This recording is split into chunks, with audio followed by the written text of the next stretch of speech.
The Further Education of OverSoul 7 by Jane Roberts, read by Martin John. Chapter 10. Jeffrey's Notes and Questions Without Answers. I haven't had time to write here because I've been so busy with The Further Education of OverSoul 7, and, except for my academic work, my life now almost seems organized about the book.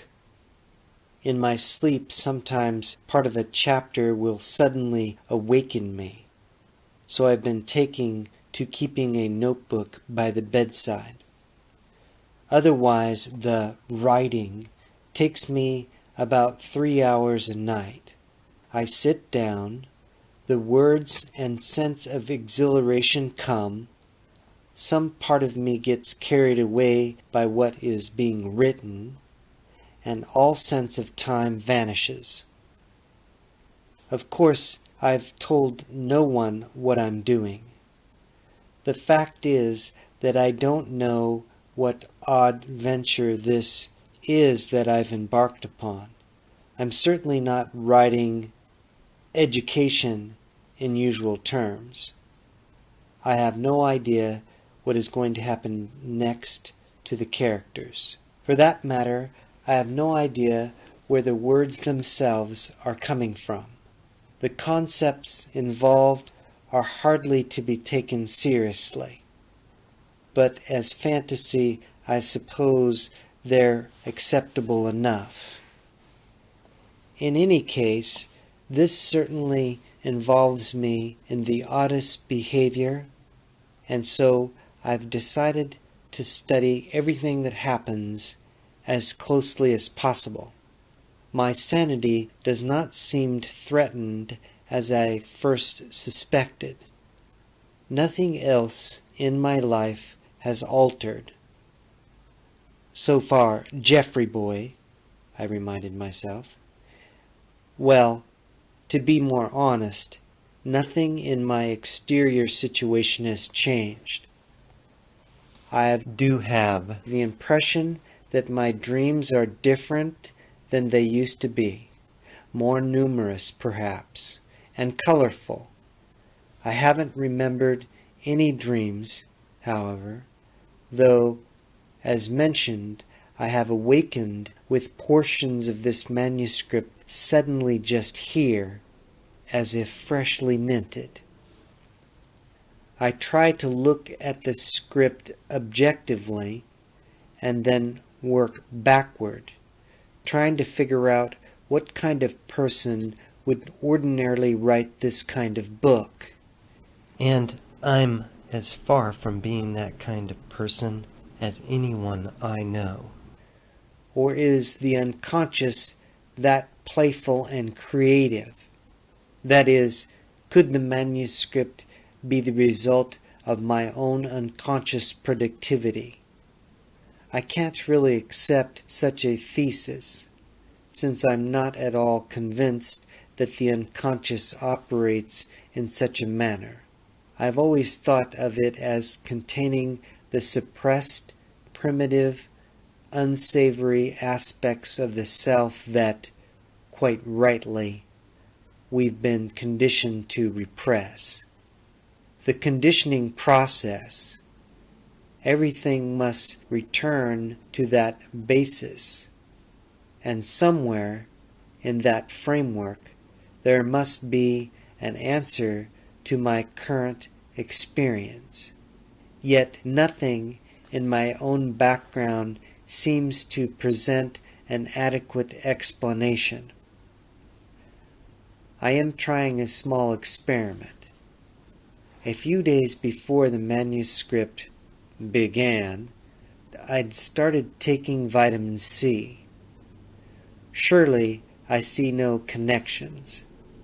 Nevertheless, today I began accelerating the dose of vitamin C to ascertain if there is any resulting alteration in my production of the book. Perhaps in a way that we don't understand, some vitamins cause an overstimulation of certain hormones that further trigger the creative abilities. I don't for the moment believe this, but I refuse to discount such a theory either. One thing in particular bothers me. Why does the material come all prepared, without any conscious work on my part at all? And why do I have the feeling that someone is giving it to me? Well, I finally admitted it. More and more I become aware that there is a personified source behind the manuscript. Is such a feeling only the conscious mind's astonishment with the products of the unconscious processes? This is the most likely explanation, of course. Yet, granting that the unconscious has such abilities, and I'm not at all certain that it does, then why are they showing in my life now, suddenly, and never before? I'm not doubting the unconscious origin of creativity, but I'm almost certain that conditioning directs its activity. Each act must have its reason, but the reason may simply be the reaction to learn sequences of nerve patterns. So my acts must, it seems to me, be the result of some kind of conditioned response. I don't like it.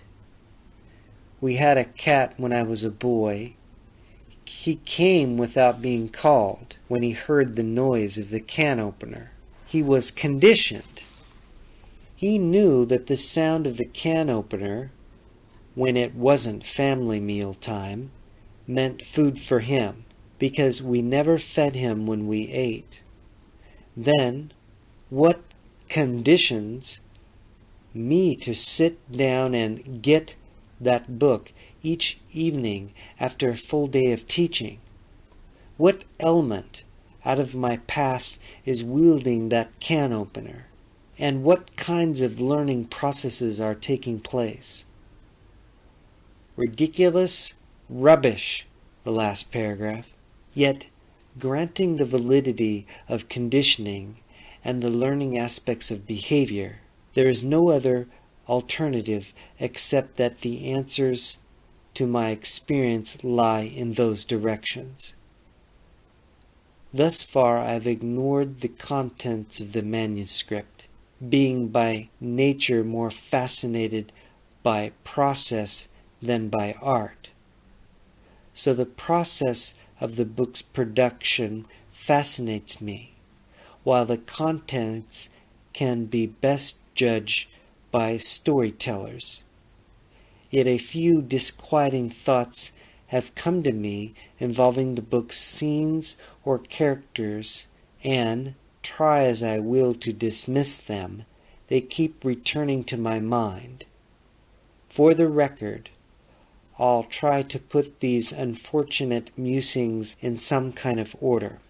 For one thing, the book's description of the rest home of the gods instantly reminds me of Ram and his Queen Alice at the mental institution. Even the gods are reminiscent of the inmates who seem to regard me with such annoying condescension when I visited Ram. I don't even know why such a correspondence comes to mind, or why it makes me more uneasy than I'm willing to admit. The description of the gods in the book thus far don't bother me at all, of course.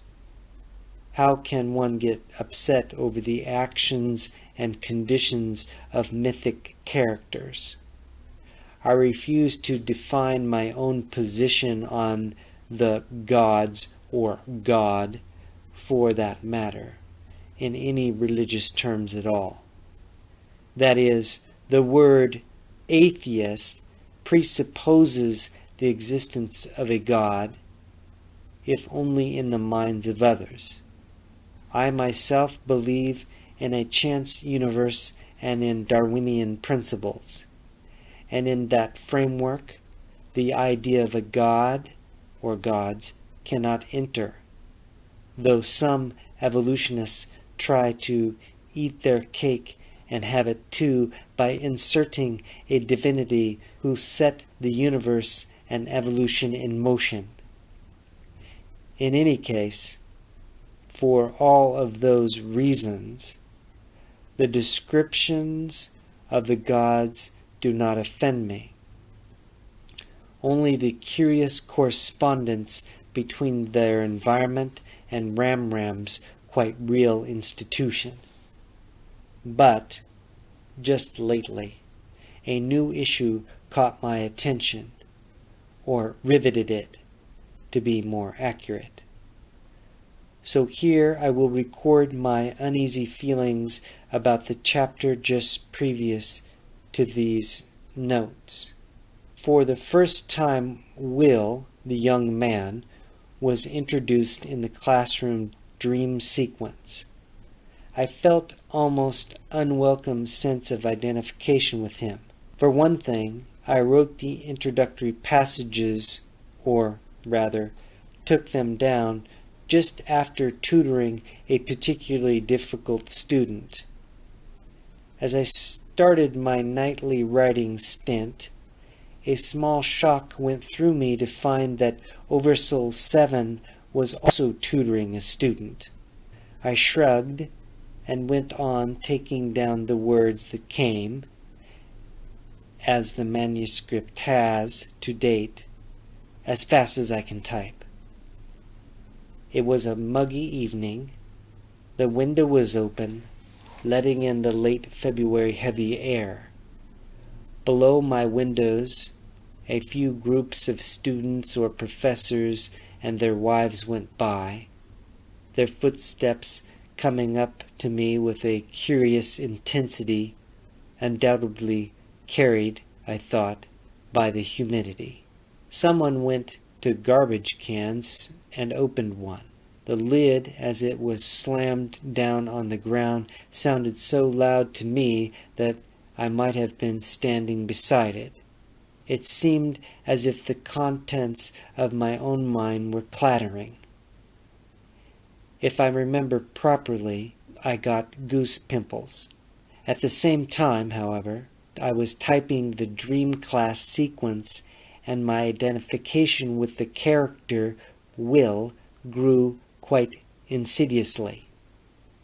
I was never aware of any transition of consciousness, for example, yet by the middle of the chapter, in my mind at least, I was almost speaking Will's lines. I was speaking for him, or he was speaking for me. It's impossible for me to express this clearly. Nothing in the manuscript said so, but I was somehow certain that Will's threat to bow out of the course was actually a threat of suicide. Yet the main character, OverSoul 7, hardly seemed concerned. So why should I be? Another connection hit me when Will saw Cypress as the feminine principle. For when he did, I saw my ex-wife, Sarah, in my mind's eye, almost as clearly as I've ever seen her physically. It came to me that I'd refused Sarah a child. As I mentioned earlier, she's pregnant now by another man, because I saw no reason to bring another vulnerable human being into such a chaotic existence. And if I'm right about Will, then he sees no reason to continue his own life. Perhaps I'm making too much of all this. And I do note with some humor that Will was at least rational in his dismissal of life as meaningful, feeling no idiotic compulsion to search for any gods or divine varieties. For that matter, now when I think more deeply, there is a rational reason, if only a small one, for my sense of identification with Will, for he does remind me somewhat of myself in my own undergraduate days, even though any young student probably has certain characteristics that a grown adult might find reminiscent. My body is rather stocky, not unattractive, but it has none of the grace that seems to be assigned to Will's, and I was never that nonchalant or charming or contemptuous. I was too aware of my pompousness, for one thing, even though I couldn't do anything about it then, or now. But I feel almost threatened in any case by that identification. I didn't like my own participation emotionally in that chapter, and I admit that I'm rather abashed at the small coincidence that set me off on this tangent. My full name is Geoffrey William Blodgett. I have the sneaking suspicion that the book is playing a trick on me, that someone knew I would be discomforted by such a similarity of names. Furthermore, I suspect that someone may be watching for my reactions. So, except for these notes, I refuse to react. I took down the entire chapter as if nothing bothered me at all, as if I had not participated in the scenes, as if the sounds from below the window didn't sound unreasonably loud and intense, and as if I wasn't suddenly struck by the frightening feeling that my own living room was as hallucinatory in nature as OverSoul 7's classroom. And of course my thoughts were accompanied the entire time by the sound of my typing fingers, which, as if thinking by themselves, pounded out the words with amazing rapidity. It takes me far longer, for example, to type up these notes of mine, and I'm uncomfortably aware of the stiffness of my own prose. I do wish Will hadn't been introduced into the manuscript, because surely this means that he'll return in other chapters. Now there is no doubt that the book will continue. In the beginning, I told myself that each chapter would be the last, and I'd be left with an odd but brief psychological adventure and no more. At least I'm not fooling myself any longer in that regard. Now, as I write these lines, I decide to close these notes for tonight. With some dismay, for I find myself in the particular position of worrying about a fictional character and wondering whether or not he might commit suicide. No sooner did I write the last sentence when I knew that another chapter of education was waiting. But how did I know? How do I know? I try to take a moment to examine my feelings, but already in my mind's eye I see myself tearing this page of notes out of the typewriter and inserting a new sheet of paper to begin the next installment. I can, of course, decide to resist. I know that resistance is possible. So what is it that... In Chapter 10, Peace, Light, and Love. Aloha.